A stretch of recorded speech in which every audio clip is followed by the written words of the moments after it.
don't know Delhi, and quite possibly even some who do, may not get the extent of this particular haven in the heart of the city. And yes, embarrassing confession time.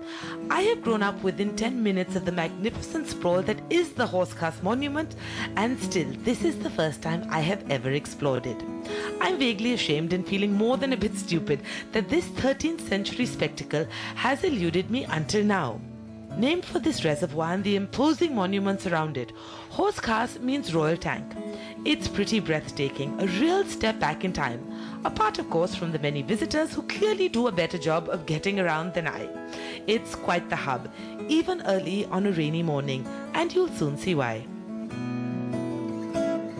Now, of course, when one is traveling, one of the great things one looks for is, in a sense, a combination of experiences, which is what led me straight to Delhi's Hauz Khas Village. As you can see right now, I am surrounded by history, by extraordinary beauty, these dramatic monuments, an incredible lake behind me, and in a few steps, and I literally mean a few steps, I will be amidst hustle, bustle and entertainment options that could give, well, let's say a Greenwich Village a run for its money.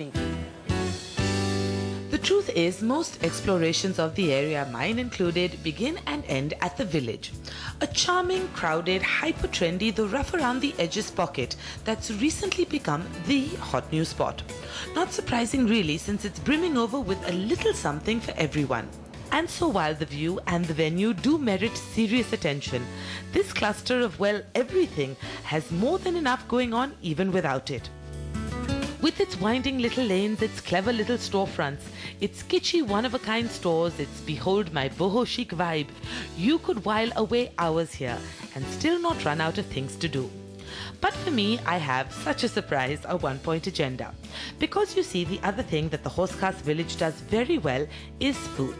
With new eateries popping up every day, it was hard figuring out where best to start.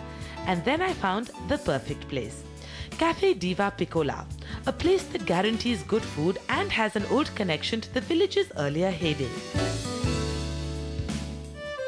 I head up and hands down this looks to be the poshest little corner that the village boasts. It's warm, open, airy with none of the rough edges I've come to expect.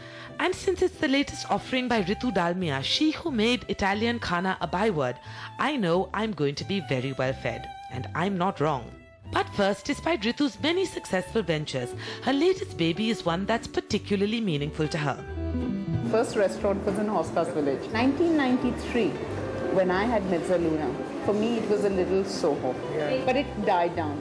And in last 2 years, the same wave is coming back. It is this little tiny colony village, actually a village, what you may call, within the city, which has become like a Greenwich Village, or which has become the Soho, as I said, where you will see so many artists, alternative restaurants, people who are expressing their creativity. This is something which is going to be unique to Delhi, because I don't think any other city can have it.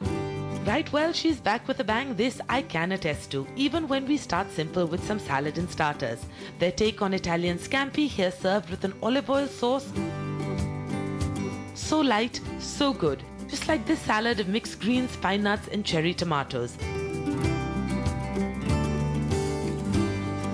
And then, of course, there's the caprese, that famous Italian offering here done right. Bright red tomatoes, the brighter green of basil, and perfect mounds of torn mozzarella. A drizzle of olive oil, and somehow even this familiar dish gets new life over here. So, Diva Piccola, or Little Diva, clearly is the one with the real punch. And I guess that's often the case. The little ones are the ones you need to watch out for, and this is living proof. The pastas come next, perfectly cooked, perfectly prepared, the simple but oh so satisfying angel hair tossed with garlic, parsley and chili. Somehow so much more than the sum of its parts. And then there's the tagliatelle with clams.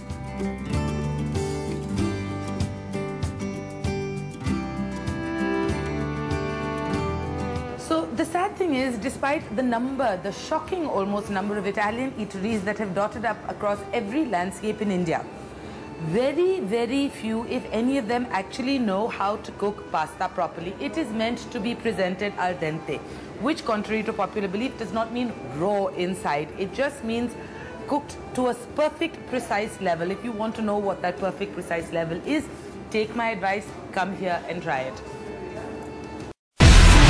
Do you have the NDTV Profit app? All the markets, all the news and your own homemade, ready-made portfolio available there for you. We will right now answer what you should sell, what you should buy when markets are down. Download at ndtvprofit.com/apps. Get the best app from the channel you trust.